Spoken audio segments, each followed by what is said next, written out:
اپنے پروگرام میں اس کیمرے کے حوالے سے آپ کو بھی اور وطن عزیز میں بسنے والے تمام بھائی بہنوں کو عید کی مبارکباد پیش کرتا ہوں۔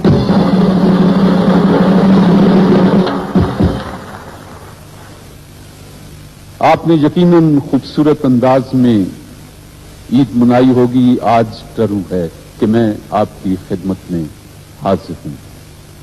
ایسے وقت میں دل سے دعا نکلتی ہے کہ اے ہمارے رب، اے ہمیں نشو و نما دینے والے، میرے ملک سے غربت کا کینسر دور کر دے، میرے ملک سے جہالت دور کر دے، میرے ملک سے بھوک دور کر دے، میرے ملک کے لوگوں کو اس مقام پر پہنچا دے جہاں دنیا انہیں دیکھ کر رشک کرے، اور اہالیان وطن کو اچھے عمل کرنے کی توفیق عطا فرمائے۔